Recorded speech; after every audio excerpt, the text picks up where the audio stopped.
ಈಗ ಇಂದಿನ ಪತ್ರಿಕೆಗಳ ಇಣುಕು ನೋಟ. ಗಗನಯಾನಿ ಶುಭಾಂಶು ಶುಕ್ಲಾ ಇಂದು ಭಾರತಕ್ಕೆ. ಉಪರಾಷ್ಟ್ರಪತಿ ರೇಸ್ನಲ್ಲಿ ಕರ್ನಾಟಕ ಗವರ್ನರ್ ಹೆಸರು, ದೆಹಲಿ ಗುಜರಾತ್ ರಾಜ್ಯಪಾಲರ ಹೆಸರು ಚರ್ಚೆಯಲ್ಲಿ ಚುರುಕುಗೊಂಡ ಎನ್ಡಿಎ ಅಭ್ಯರ್ಥಿ ಪ್ರಕ್ರಿಯೆ. ಎಸ್ಇಪಿ ಟಿಎಸ್ಪಿಯಲ್ಲಿ 97% ಸರ್ಕಾರ ಪ್ರಗತಿ, ಸಫಾಯಿ ಕರ್ಮಚಾರಿ ಸೇರಿ ನಿರ್ಲಕ್ಷಿತ ವರ್ಗಗಳ ಜೀವನ ಮಟ್ಟ ಸುಧಾರಣೆಗೆ ಕಾರ್ಯಕ್ರಮ ರೂಪಿಸಬೇಕು ಸಿಎಂ.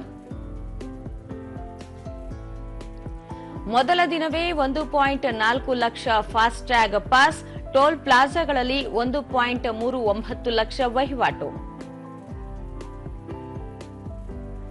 ಸಿಯಾಟಲ್ ಗೋಪುರ ಮೇಲೆ ತ್ರಿವರ್ಣ ಧ್ವಜ ಹಾರಾಟ, ವಿದೇಶಿ ರಾಷ್ಟ್ರ ಧ್ವಜ ಇದೇ ಮೊದಲು.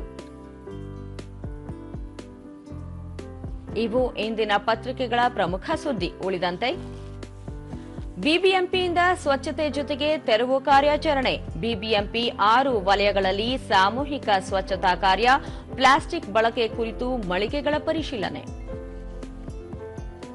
ಹೆಸರು ಕಾಳು ಕ್ವಿಂಟಾಲ್ಗೆ 10,059 ರೂಪಾಯಿ, 10 ದಿನದಲ್ಲಿ ಕ್ವಿಂಟಾಲ್ಗೆ 3,179 ರೂಪಾಯಿ ಹೆಚ್ಚಳ. ಸರಕು ಸಾಗಣೆ ವಲಯದಲ್ಲಿ ಕ್ರಾಂತಿ, ಉದ್ಯೋಗ ಸೃಷ್ಟಿಯಲ್ಲಿ ಜಿಗಿತ.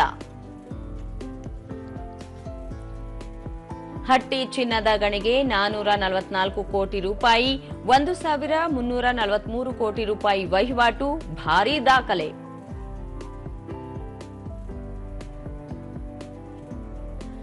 ಸೇಂಟ್ ಲೂಯಿ ಚೆಸ್ ಟೂರ್ನಿ ಪ್ರಶಸ್ತಿ ಗೆದ್ದ ಅರೋನಿಯನ್, ಗುಕೇಶ್ಗೆ ಜಂಟಿ 6ನೇ ಸ್ಥಾನ.